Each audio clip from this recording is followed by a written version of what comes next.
오늘 고린도전서 1장부터 3장 말씀을 통해서 십자가 모든 분쟁의 문제의 해답, 십자가 모든 분쟁의 문제의 해답이라는 제목으로 하나의 말씀을 나눠보도록 하겠습니다. 고린도전서는 그 당시 고린도 교회에 있었던 여러 가지 문제들, 그 문제들에 대한 해결책을 주기 위해서, 그리고 성도들이 신앙생활하면서 가지고 있었던 질문에 대한 답을 하기 위해서 바울이 고린도 교회에 보낸 서신서입니다. 이 고린도전서를 연구하다 보면 고린도 교회 안에 있던 문제들과 또 그들이 신앙생활하면서 가지고 있었던 그 질문들이 결국 우리에게도 현대 교회 안에도 동일하게 있다는 것을 알 수가 있습니다. 그러므로 이 고린도전서는 현대 교회 내에 문제들을 해결하는 데 꼭 필요한 지침서라고 할 수 있습니다. 오늘 고린도전서 1장부터 3장 말씀을 통해서 교회 안에 있는 분쟁의 문제의 근본 원인이 어디에 있는지, 그리고 그 해결책이 어디 있는지 함께 말씀을 통해 살펴보도록 하겠습니다. 우리가 첫 번째로 살펴볼 것은 예수 그리스도 안에서 흔들리지 않는 정체성을 가지고 사는 것이 모든 문제의 해결을 위해서 우리가 앞으로 나갈 수 있는 출발점이다라는 걸 알 수 있습니다. 어떤 문제를 해결하려면 먼저 무엇이 던져내야 되느냐? 이제는 육체를 따라 나를 보는 것이 아니라 그리스도 안에서 내가 누구인지 이게 확실하지 않으면 우리는 세상 사람과 똑같이 인간의 지혜로, 인간의 방법으로 그 문제를 해결하려고 하기 때문에 문제 해결이 되지 않습니다. 그래서 우리가 어디서부터 출발해야 되느냐?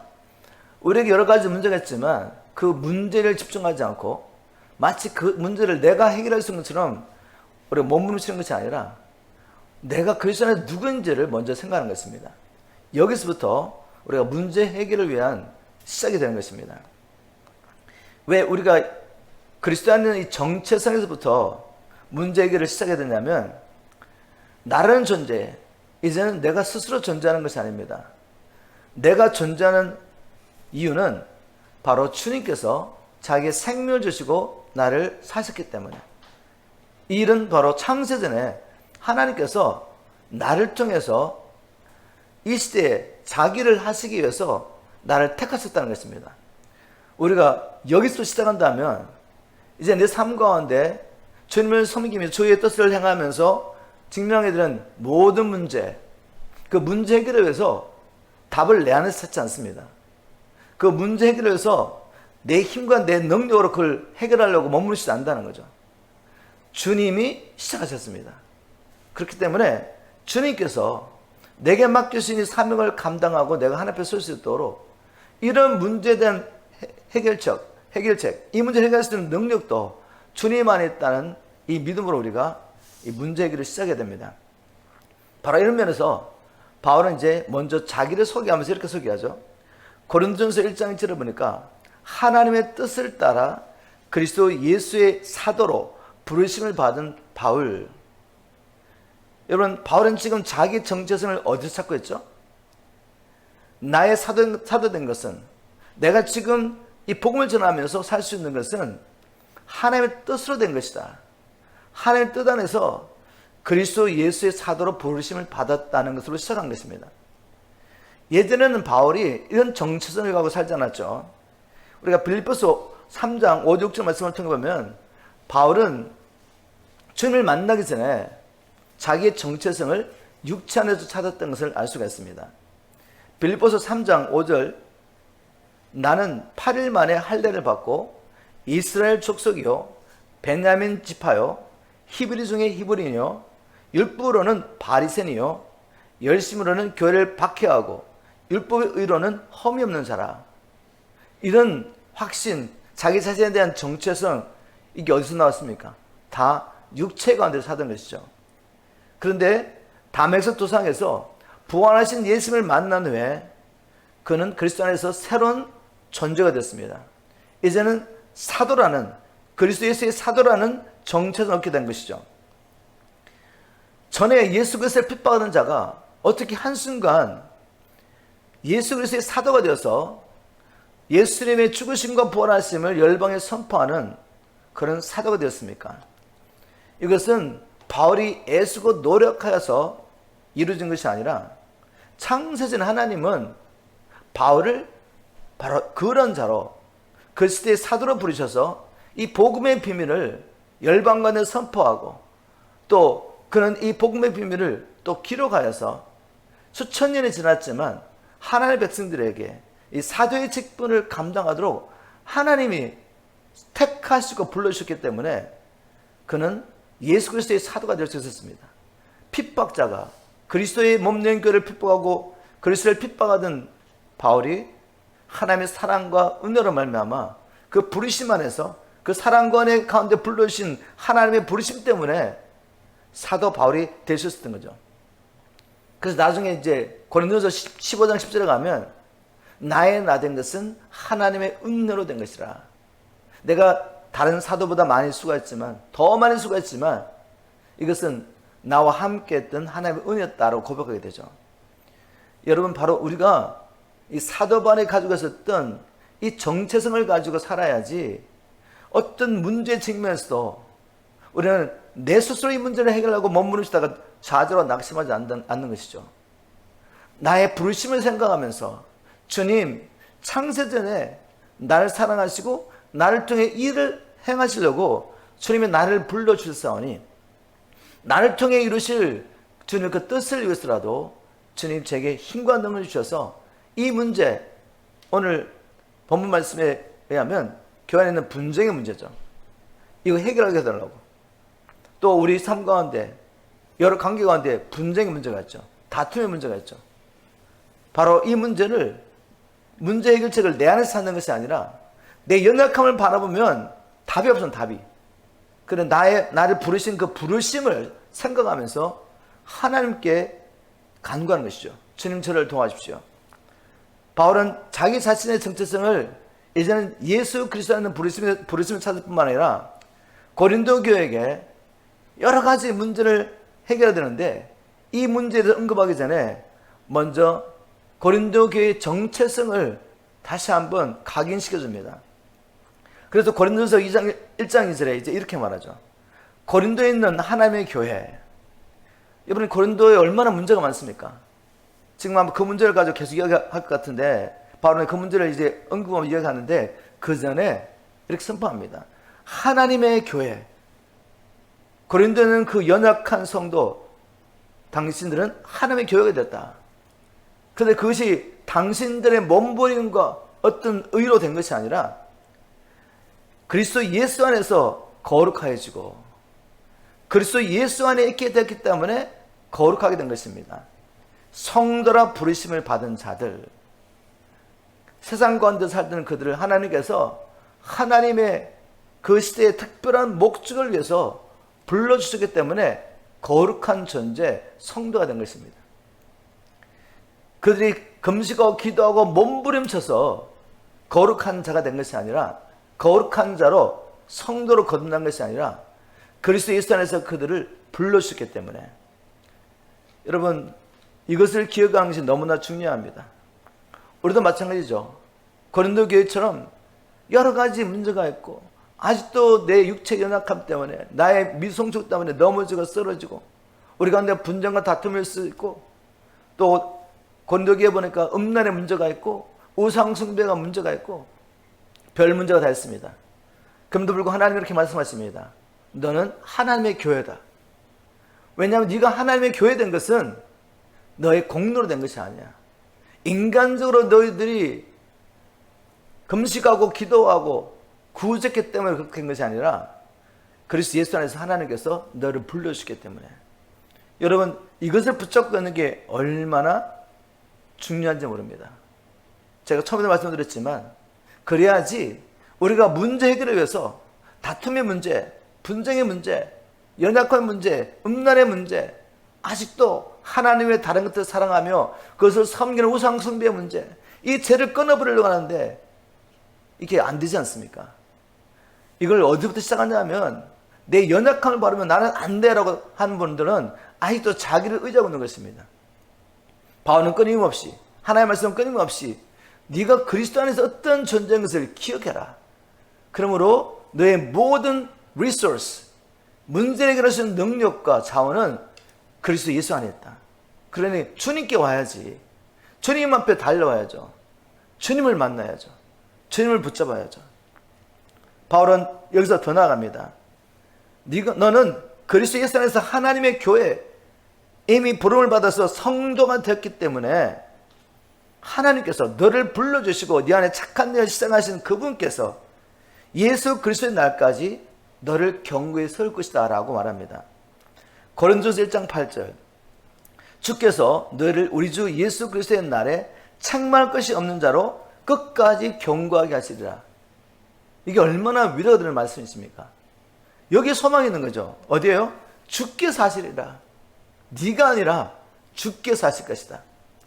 창세전에 너를 사랑하셔서 그리스도 예수 안에서 하나님의 자녀 되게 하고 왕같은 제사장 되게 하시고 우리 같은 자에게 화목케 하는 직분을 주시면서 화목케 하는 메시지를 주신 것은 시작은 너희들이 아니라는 것입니다. 하나님이 시작하셨다. 시작하시는 그 하나님께서 그리스도 예수의 날까지 너희를 경고케 세워서 그를 감당케 하실 것이라고 확신을 시켜줍니다. 하나님은 알파와 오메가 되시며 시작과 나중이 되십니다. 우리 안에 착한 일, 선한 일을 계획하시고 시작하신 그 하나님께서 그리스도의 날까지 이루실 거라는 것, 바로는 여기서부터 문제 해결을 시작해야 하는 것입니다. 내 안에서 시작하면 결국 실패하게 되죠. 그래서 바울은 이렇게 말합니다. 고린도서 1장 9절에 여러분을 불러 그의 아들 우리 주 예수 그리스도와 교제하게 하시는 하나님은 신실하신 분이십니다. 다시 선포하는 거죠. 시작하신 그분이 신실하게 이룰 거라는 것을 강조합니다. 우리 이것을 붙들 때 우리 이제 문제 해결을 위해서 시작하시는 겁니다. 그래서 나를 의지하지 않고 주님만을 의지하시는 것입니다. 이처럼 하나님께서 우리를 불러주셨다는 것, 그러므로 우리 자신을 의지하지 않고 오직 하나님만을 의지하는 것이 문제 해결을 향하여 나아갈 수 있는 출발점이 됩니다. 바울은 너희들 안에 이런 문제가 있다라고 지적합니다. 고린도전서 1장 10절에 보니까 형제들아 내가 우리 주 예수 그리스도의 이름으로 너희를 권하노니 모두가 같은 말을 하고 너희 가운데 분쟁이 없이 같은 마음과 같은 뜻으로 온전히 합하라.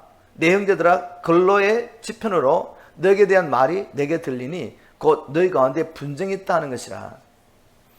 바울이 이제 3차 전도 여행 때 에베소에서 복음을 전할 때 이 에베소는 고린도와 마주보고 있는 도시입니다. 그래서 이 고린도에 있던 어떤 사람들이 바울을 찾아가서 바울과 교제하면서 고린도 교회 성도들이 신앙생활하면서 가지고 있던 어떤 문제들, 질문들, 이럴 때 어떻게 합니까? 라는 질문들과 함께 이제 고린도 교회 안에 있는 여러 가지 문제들을 이야기하는 가운데 그 중에 분쟁에 대한 이야기를 했습니다. 너희 가운데 분쟁이 있다는 이야기를 근로의 지편으로부터 내가 들었다 라고 지적합니다. 바울은 이 고린도 교회 안에 있는 문제, 즉 너희들 안에 분쟁과 다툼이 있다는 것을 지적하고 이제 구체적으로 어떻게 이 문제를 해결할 수 있는지 이야기합니다. 고린도 교회의 근본적인 문제, 너희들에게 이 문제가 있는 것은 십자가의 도를 망각했기 때문이다. 너희들이 거듭나고 교회가 된 것은 내가 가서 너희들에게 예수 그리스도의 죽으심, 너희를 살리려고 생명을 내놓으신 그 하나님의 아들 예수 그리스도의 죽으심과 부활을 선포했죠. 십자가의 도를 선포했죠. 그들이 복음을 깨닫고 예수를 믿음으로 교회가 된 것이죠. 그런데 이 십자가의 복음이 자꾸만 허려지는 겁니다. 그래서 이 고린도전서에 보면 십자가라는 말이 6번 나오는데 이 6번이 다 어디에 집중됐냐면 고린도전서 1장과 2장 6번이 다 십자가에 대한 이야기입니다. 십자가. 그 말은 바로 알았습니다. 이 분쟁의 문제, 다툼의 문제, 근본적으로 그 원인은 십자가의 도가 허려졌기 때문이다.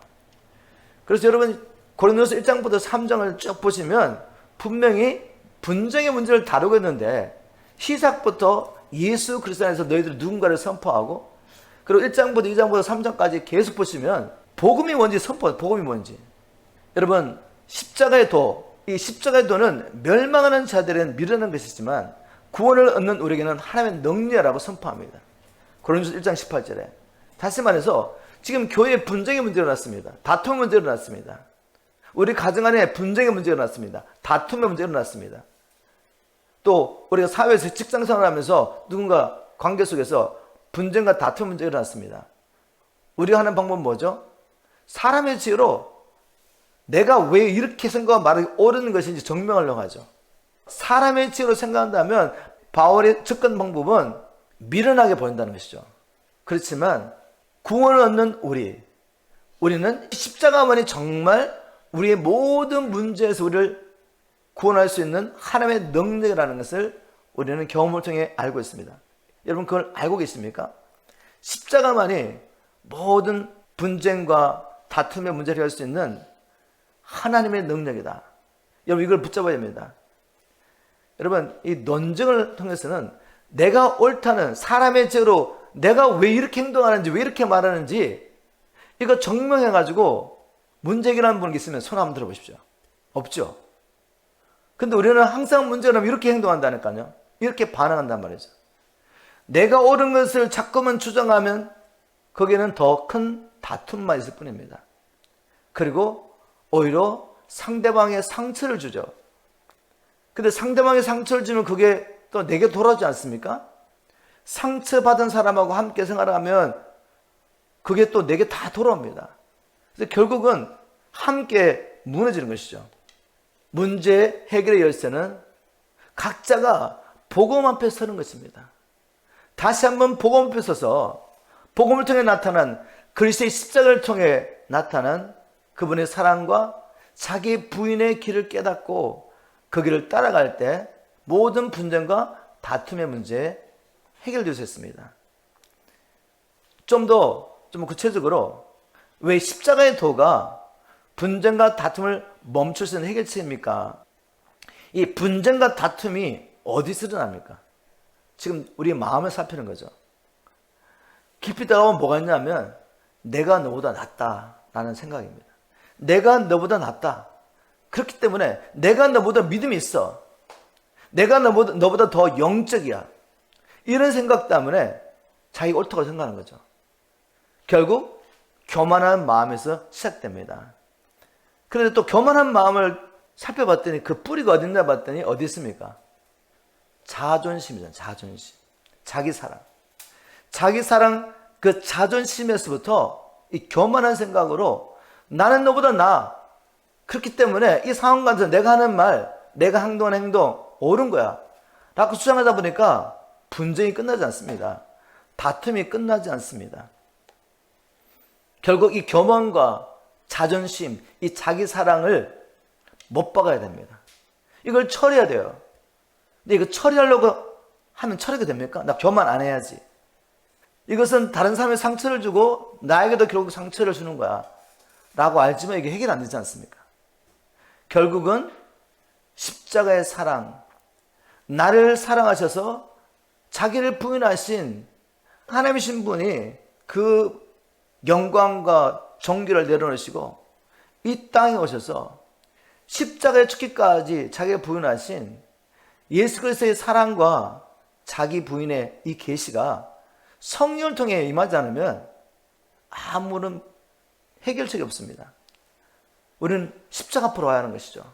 하나님 앞에 주님 오늘도 십자가를 통해서 내게 보여주신 모든 지각에 있다는 그리스도의 사랑을 제게 계시하여 주십시오. 우리가 순종하려고 몸부림치며 하나님 앞에 나아갈 때 하나님께서 우리 안에 내가 아무리 공부해도 알 수 없는 이 그리스도의 사랑을 성령을 통해 부어주십니다. 순종하려고 한번 하나님 앞에 나아가 보십시오. 하나님께서 성령을 통해 우리에게 이것을 부어주십니다. 모든 분쟁과 다툼의 문제, 십자가의 도를 깨달을 때 해결될 수 있습니다. 이렇게 한번 적용했으면 좋겠습니다. 나의 삶 가운데 분쟁과 다툼의 문제가 있습니까? 교회 안에서, 부부지간에, 직장에서 분쟁과 다툼의 문제가 있습니까? 이제는 이 문제, 이 분쟁과 다툼의 문제가 있을 때 나는 어떻게 반응을 보입니까? 이게 중요한 거죠. 우리가 아직도 예수 그리스도의 장성한 분량에 이른 데까지 자라지 않았기 때문에 분쟁과 다툼 없을 수는 없습니다. 다시 말해서 이 교만의 문제, 자존심, 자기 사랑의 문제 뿌리 정말 깊습니다. 이거 하루아침에 해결될 거로 생각하지 마십시오.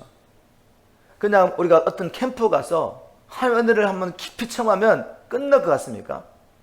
그때는 끝나죠. 왜? 그런 시간들을 통해서 성령께서 그리스도의 사랑을 계시해 주셨기 때문에 그 계시가 동안에는 이제까지 용서하지 못한 사람 용서할 수 있죠. 이제까지 내가 교만해서 고집 부렸던 걸 내려놓을 수 있죠. 근데 여러분, 그게 내 몸 안에 죄가 있기 때문에 죽을 때까지 끝나지 않습니다. 주님이 오셔서 내 몸을 구원할 때까지는 그 문제 해결되지 않는단 말이죠. 끊임없이 말씀의 빛 가운데 와서 우리가 살아야지. 분쟁과 다툼 문제가 일어났을 때 그 빛 가운데서 근본적인 원인을 발견하고 우리 주님께서 이 땅에 오신 이유를 묵상하면서 그분의 그 사랑과 자기 분위기를 나도 따라갈 수가 있는 것입니다. 그러나 사람의 지혜로 옳고 그름을 자꾸만 따지면서 문제 해결을 하면은 절대 문제 해결되지 않습니다. 여러분, 십자가 앞으로 오시기를 지금 축복합니다. 날마다 말씀 붙잡고 기도하는 가운데 예수 그리스도를 발견하십시오. 주님, 모든 지식에 뛰어난 그리스도의 사랑을 알게 도와주십시오. 하나님의 그 사랑의 길이와 넓이와 높이와 깊이가 어떠함을 깨달아 모든 충만하신 것으로 내게 충만케 하여 주시고 내 삶 가운데 나를 통해 이루기 원하시는 하나님의 뜻이 이루어지기를 간절히 기도합니다. 다툼의 문제, 정욕의 문제, 세상을 사랑하는 이 문제, 내가 끊지 못하는 이 죄를 극복할 수 있게 도와주십시오. 우리가 이렇게 기도할 때 하나님은 다시 우리에게 이 그리스도의 사랑을 계시하십니다. 그리고 우리에게 자기 부인의 길을 보여주시죠. 그런데 바로 이렇게 말합니다. 이 십자가의 도는 사람의 지혜로는 도저히 할 수가 없다. 오직 성령을 통해서만 할 수가 있다.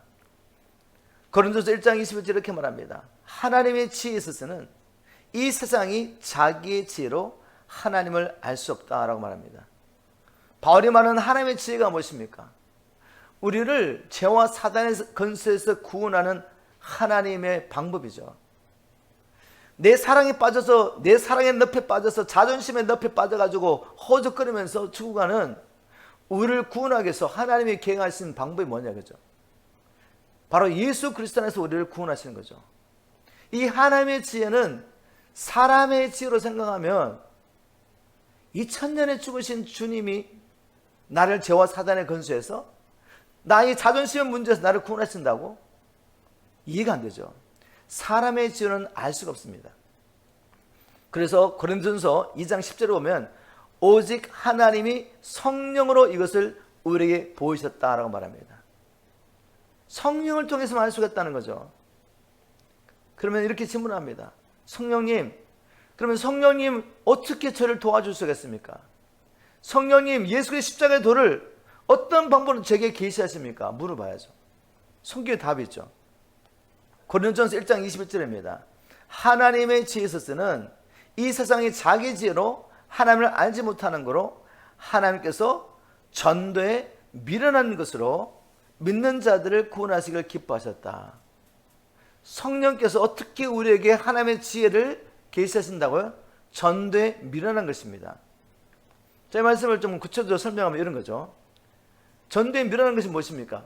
우리가 어떻게 복음을 깨닫게 됐습니까? 복음을 통해서 그리스도의 사랑을 알게 됐습니까? 누군가 성경을 열어가지고 그리스도의 복음을 선포한 것입니다. 이게 사람의 지혜로 들으면 이해가 안 되죠. 사람의 지혜로 듣고 있으면 다 좋습니다. 그런데 우리가 캠프를 통해서 시간이 지나면서 계속해서 우리가 모든 성경을 열어서 예수 그리스도의 복음을 증거하고 또 뭐 하죠? 말씀 붙잡고 기도하는 시간을 주는 겁니다. 그리고 이 말씀을 통해 자기를 비춰보고 말할 수 있는 길을 줘요. 그럼 어떻게 됩니까? 성령께서 이 말씀을 열어가지고 이제 깨닫게 해주는 겁니다. 그래서 복음이 열리는 겁니다. 성경이 이렇게 말하고 있습니다. 성령이 오신 목적, 요한복음 15장 26절에 내가 아버지께로부터 너에게 보낼 보혜사 곧 아버지께로부터 나오시는 진리의 성령이 오실 때 그가 나를 증거할 것이다. 성령이 하시는 일이 예수를 증거하는 일입니다. 그래서 성령이 아니면 안 된다고 말하는 거죠. 그러면 이 성령께서 어떻게 우리를 증거하느냐? 디모데후서 3장 16절을 보니까 시험을 성경에 보니까 성경의 모든 책은 하나님의 영감을 받아 기록된 것입니다. 그럼 모든 성경이 성령의 영감을 받아 기록된 책들인데, 그럼 성령께서는 예수 그리스도를 전가하신 영이시니 예수 그리스도를 통한 하나님의 구원계를 알려면은 하나님의 말씀 앞에 와야 된다는 것입니다. 이 말씀을 연구하되 무엇을 찾아야 됩니까? 말씀과 안에서 예수 그리스도를 발견해야 되죠.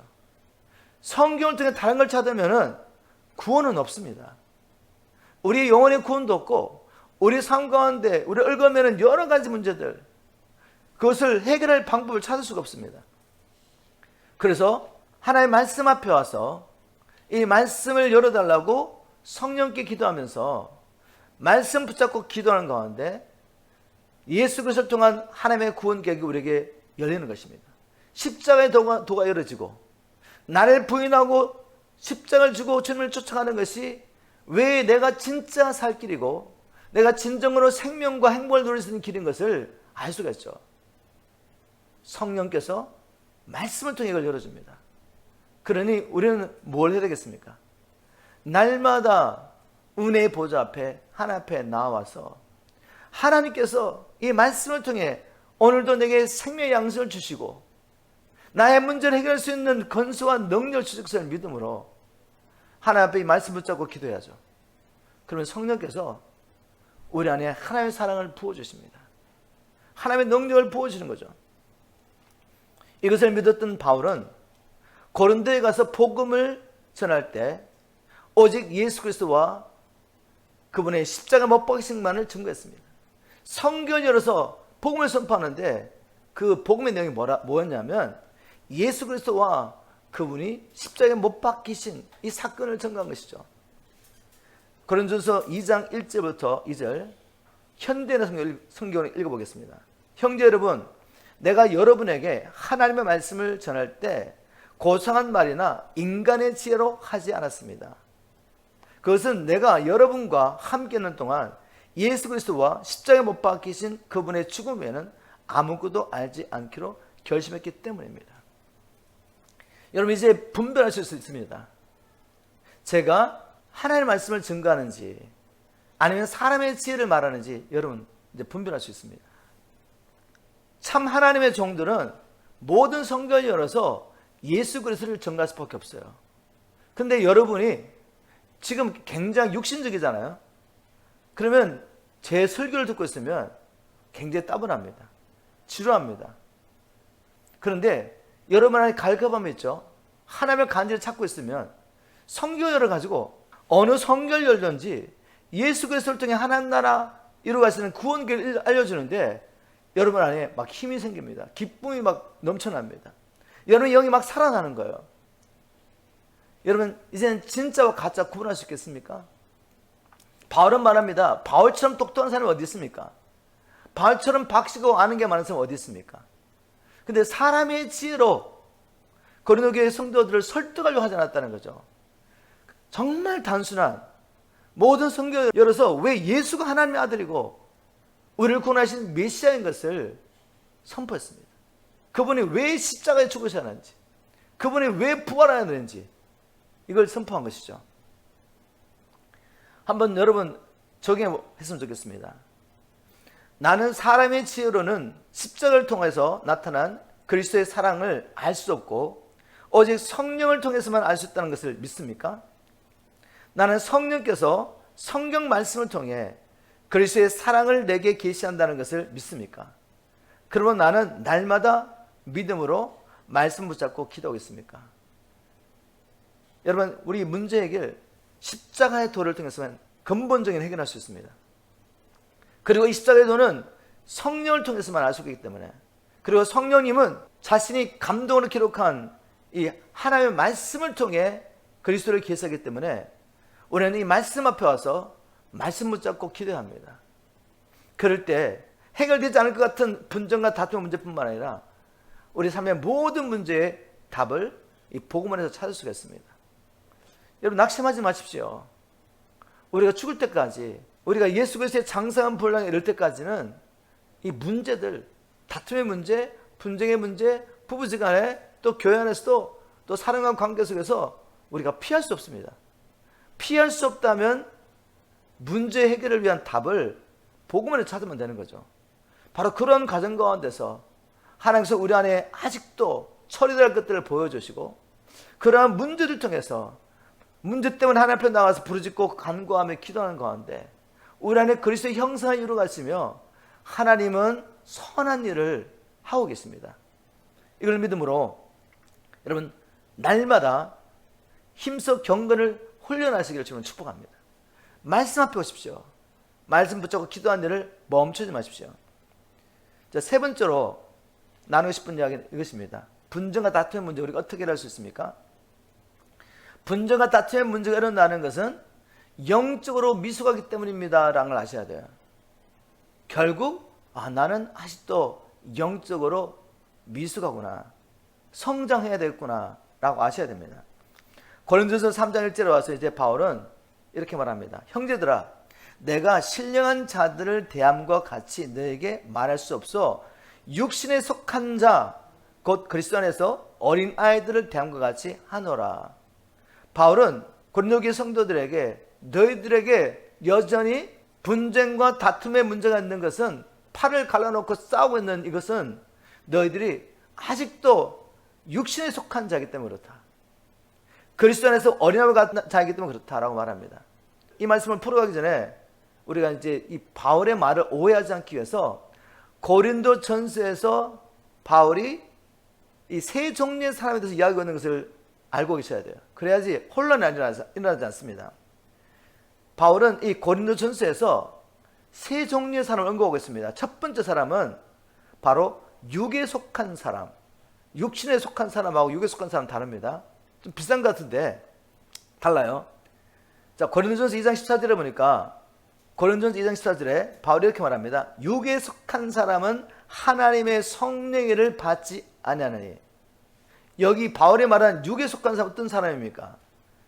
그래서 우리가 하나의 번역을 보면 잘 이해가 안 돼요. 그래서 여러 가지 번역을 보면 바울이 여기서 말한 육에 속한 사람, 하나님의 성령을 받지 않은 사람은 어떤 사람인가 하면 거듭나지 않은 자연인 것을 알 수가 있어요. 현대의 성경을 보면 금방 나옵니다. 현대의 성경은 이 육에 속한 사람을 거듭나지 못한 자연인으로 번역했습니다.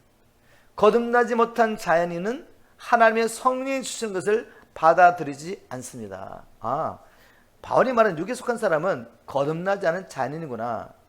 자, 바울은 또 이제 고린도전서 3장 1절에 와서 먼저 이 신령한 자를 언급하죠. 형제들아, 내가 신령한 자를 대함같이 너에게 말할 수 없다. 신령한 자는 어떤 자입니까? 영적 은사가 충만한 사람입니까? 아주 말씀을 잘하는 사람입니까?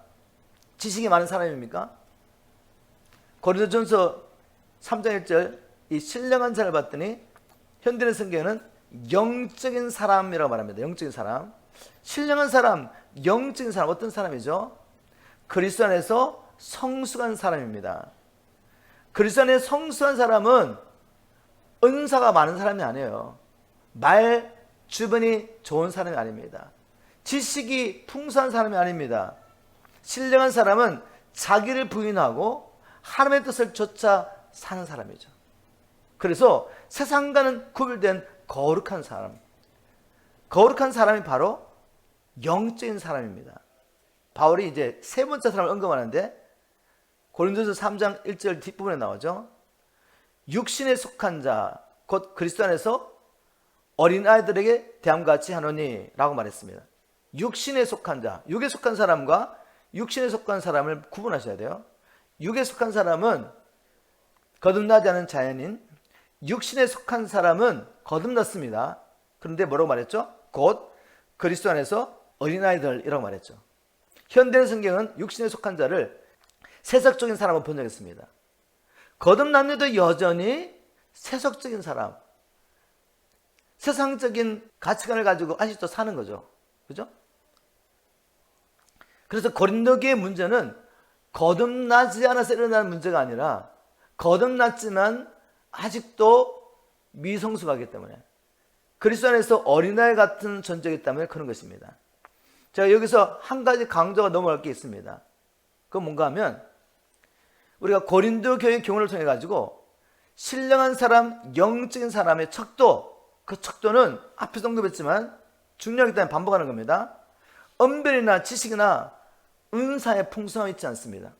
이 사람 영적인 사람이다, 신령한 사람이다, 성숙한 사람이다 라고 말할 때 그 사람이 언변에 뛰어나고 지식이 많고 은사가 풍성하기 때문에 그렇게 말하는 게 아닙니다. 영적인 성숙한 척도는 뭐라고요? 자기 부인하는 사람, 자기를 부인하고 하나님의 말씀에 순종하는 사람이 영적으로 성숙한 사람입니다. 왜냐하면 고린도 교회를 보십시오.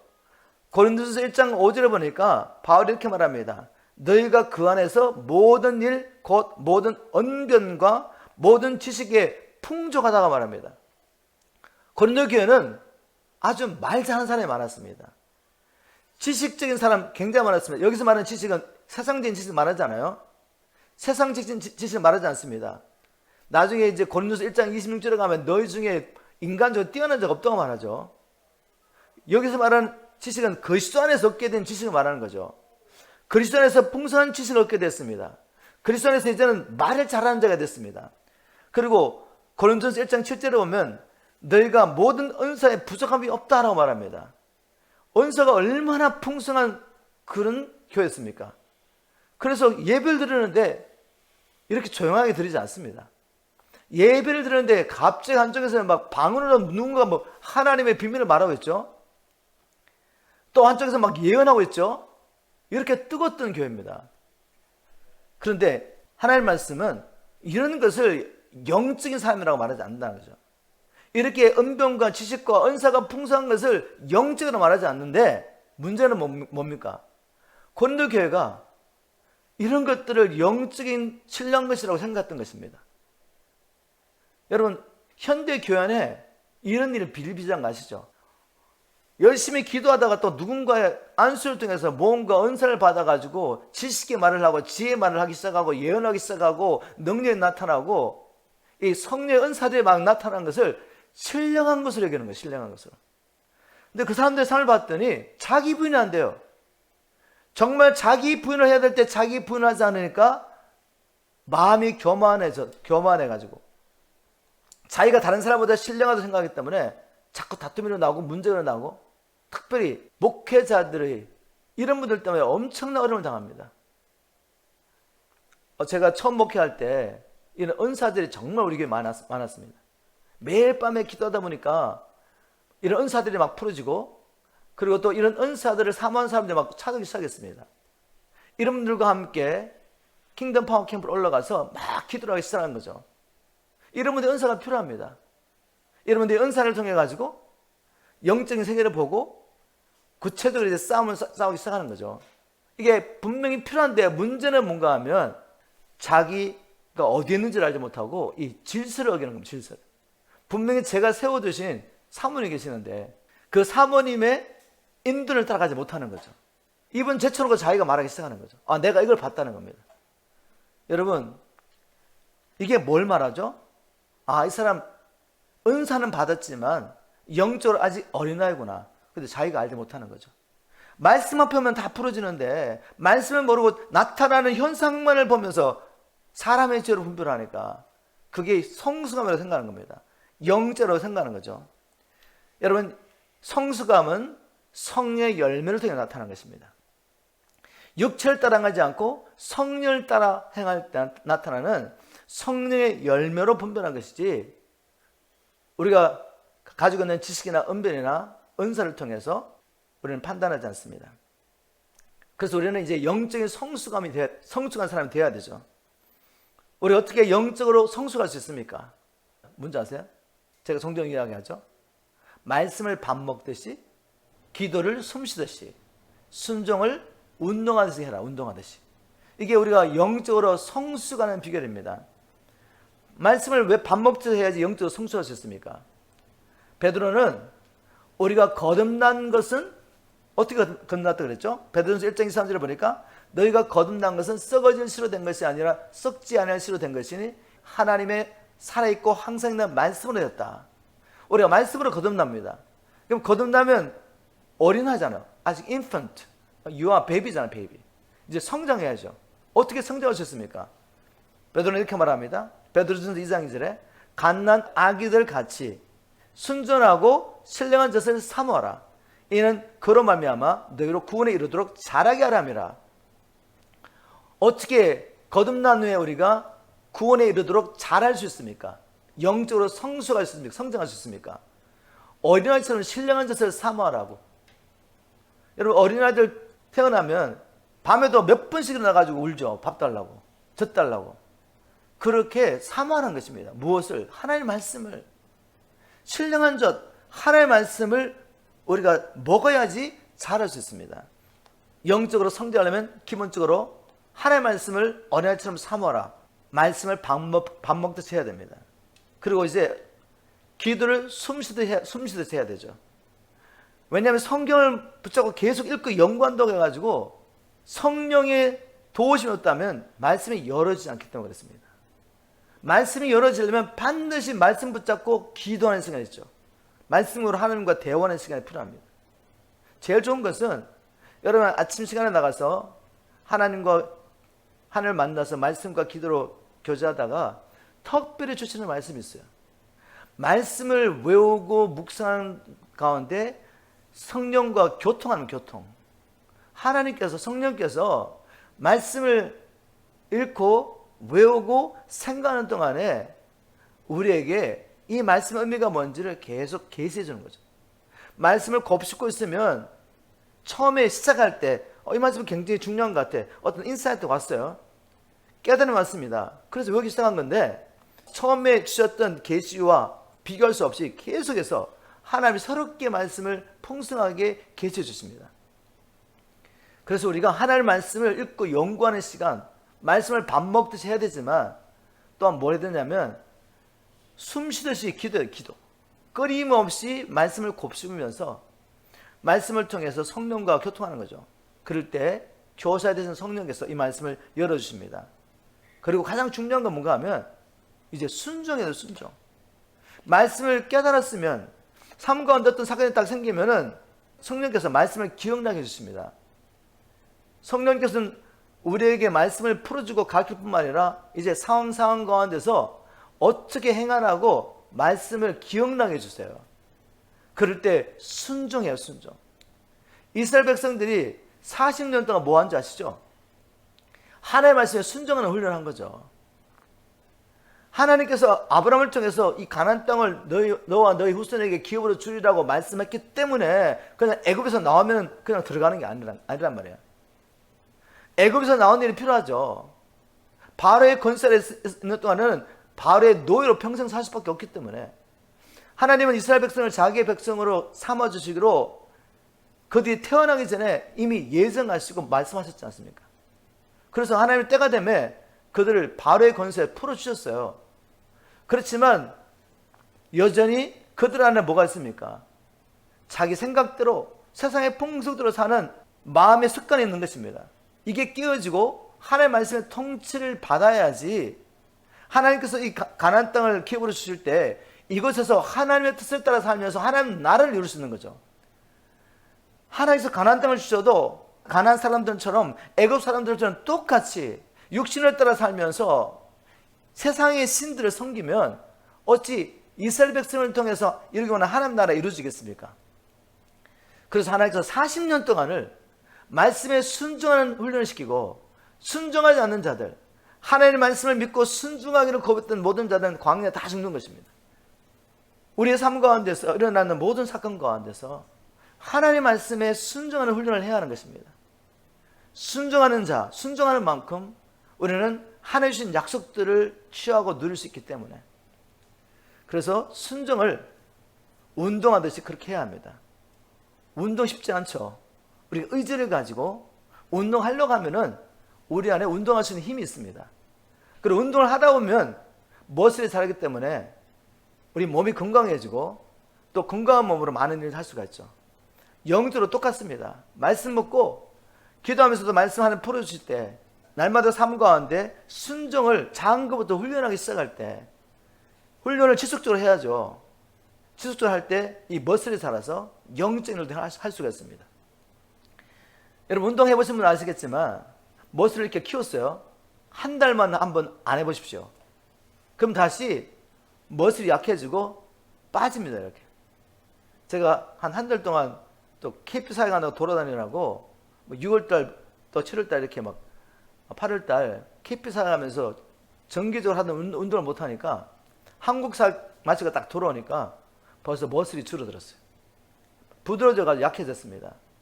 영적인 모습은 마찬가지입니다.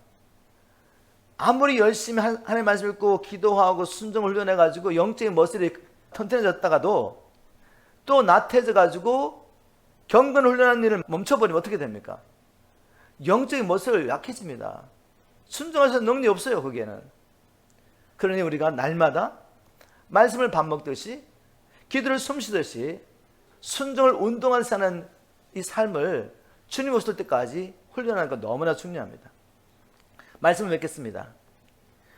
우리 삶 가운데 우리가 직면하게 되는 분쟁과 다툼의 문제 어떻게 해결할 수 있습니까? 바울은 말합니다. 원인을 알아야 된다. 먼저 원인을 알아야 해결책을 찾을 수가 있죠. 문제는 자기 사랑에 빠져서 마음이 높아진 것이 있습니다. 오직 십자를 통해 나타난 그리스도의 완전한 사랑을 아는 것이 답이라고 바울은 선포하고 있습니다. 문제는 또 무엇입니까? 아직도 영적으로 미성숙하기 때문에. 그럼 어떻게 우리가 성장할 수 있습니까? 갓난 아이들처럼 순수한 말씀에 대해서 사모하며 영적으로 성숙한 사람을 자라는 것이 답이죠. 성장해야 됩니다. 그러므로 날마다 부지런히 경건을 훈련하는 일에 실패해서는 안 됩니다. 말씀을 밥 먹듯이 기도를 숨쉬듯이 그리고 순종을 운동하듯이 하면서 그리스도 안에서 성숙한 사람이 되어서 우리가 많은 사람들에게 복의 통로가 되기를 주님으로 축복합니다.